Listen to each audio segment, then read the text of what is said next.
Hello students, आज हम संस्कृत में चैप्टर 5 करेंगे जिसका नाम है योजकः तत्र दुर्लभः। योजक यानी कि सर्वगुण संपन्न, किसी में भी कोई भी मिस्टेक ना हो ना, ऐसा व्यक्ति मिलना कठिन है, पॉसिबल नहीं है। दुर्लभ यानी कि इम्पॉसिबल है ऐसे। तो यहाँ पर एक ये पोयम है 5th, लेकिन स्टोरी है, अच्छी सी स्टोरी हमें पोयम में बताई गई है। तो इसमें से हमें एक सीख भी मिलती है। तो चलो हम ये स्टोरी वाली पोयम पढ़ेंगे। एकः उष्ट्रः अस्ति, उष्ट्रः स्वभावेन वक्रः अस्ति, सः सर्वदा दोषः एव पश्यति, एकदा स वने अटति। एकः मतलब एक, उष्ट्रः मतलब कैमल ऊंट, अस्ति मतलब था। उष्ट्रः स्वभावेन वक्रः अस्ति मतलब ये जो कैमल था वो स्वभाव से वक्र यानी कि टेढ़ा, टेढ़ा था वो। सः सर्वदा दोष एव पश्यति, सह मतलब वो, सर्वदा मतलब कि हमेशा सबके दोष, सब में क्या क्या दुर्गुण है, क्या क्या दोष है, वही देखता था। एकदा सह वने अटति, एक बार वो जंगल में जाता है। आया समझ में कि एक ऊंट था, वो स्वभाव से टेढ़ा था, वो हमेशा सब में दोष ही देखता रहता था। एक बार वो जंगल में जाता है। मार्गे सह वृक्षस्य उपरि एकम शुकम पश्यति, रास्ते में उसने वृक्ष के ऊपर एक सूक यानी कि पैरोट को देखा। पश्यति यानी कि देखा, रास्ते में उसने एक पैरोट को देखा। उष्ट्रः शुकाय कथयति, हे शुक तव चंचु वक्रा अस्ति, शुकः लज्जाम अनुभवति, उष्ट्रः हस्ति अग्रे चलति। वो पैरोट को बोलता है कि हे पैरोट, तव चंचु वक्र अस्ति, तेरी चांच है ना वो देखो टेढ़ी है। ये सुनकर शुकः लज्जाम अनुभवति मतलब पैरोट को शर्म आती है। उष्ट्रः हस्ति अग्रे चलती, फिर ऊंट क्या करता है, हंसता है और आगे चलता है। मतलब उसने पैरोट की चांच में दोष निकाला कि तेरी जो चांच है, चोंच, हिंदी में उसको चोंच बोलते हैं, वो थोड़ी बेंड है मतलब टेढ़ी है। तो ये बात सुनकर पैरोट को शर्म आती है और ये देखकर कैमल हंसता है। मार्गे सह कुकुरम पश्यति, उष्ट्रः कुकुराय कथयति, हे कुकुरः तव पुच्छं वक्रम अस्ति, कुकुरः लज्जाम अनुभवति, उष्ट्रः हस्ति अग्रे चलति। मार्गे सह कुकुरम पश्यति मतलब रास्ते में उसने एक कुत्ते को देखा। उष्ट्रः कुकुराय कथयति, फिर वो कैमल कुत्ते को बोलता है, कथयति यानी कि कहता है, हे कुकुरः मतलब हे कुत्ते, तव पूच्छम वक्रम अस्ति, तेरी पूछ टेढ़ी है। फिर कुकुरः लज्जाम अनुभवति, कुत्ते को शर्म आती है। उष्ट्रः हस्ति अग्रे चलती, कैमल हंसता है और आगे चलता है। मतलब पहले इस कैमल ने तोते में दोष निकाला कि तेरी चोंच है वो टेढ़ी है। फिर जब कुत्ता मिलता है तो उसने कुत्ते में भी दोष निकाले। क्या निकाला कुत्ते में दोष, कि तेरी पूछ टेढ़ी है। क्योंकि उसका काम था, आगे हमने पढ़ा कि वो कैमल का काम क्या था, उसका कैसा स्वभाव था कि वो सब लोगों में कोई न कोई दोष निकालता ही रहता था।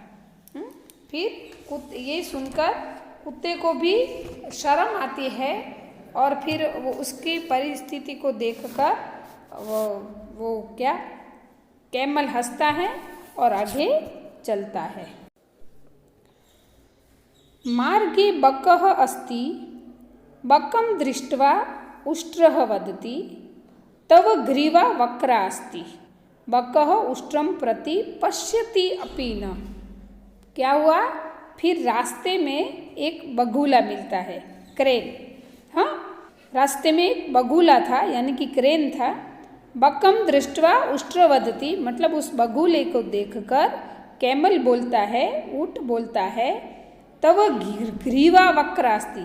ग्रीवा यानी कि डोक, नेक जिसको, हाँ घड़ा, આપણે જે ઘડા ડોકનો ભાગ હોય ને એને, उसको हम ग्रीवा, संस्कृत में ग्रीवा कहते हैं। तो देखो इधर पिक्चर में भी दिया है, उसका जो नेक है क्रेन का, तो वो बैंड है।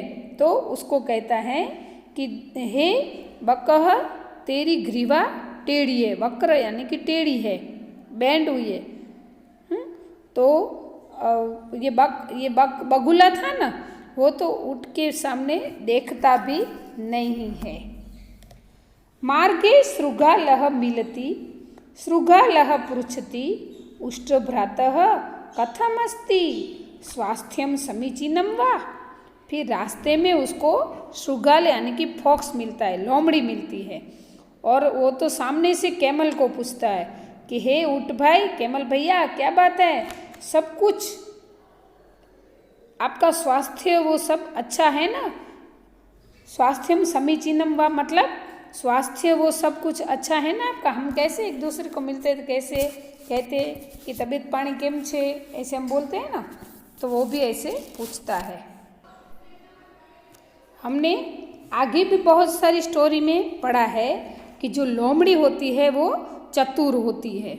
हाँ, लोमड़ी हमेशा चतुर होती है, वो किसी को अपने वो किसी के भी जाल में फंसती नहीं है। उसी तरह यहाँ पे भी श्रृगाल उसको सामने से पूछता है कि क्या सब कुछ सही है ना। उष्ट्रः वदति स्वास्थ्यम समीचीनम किंतु अन्यम किमपि समीचीनम नास्ति।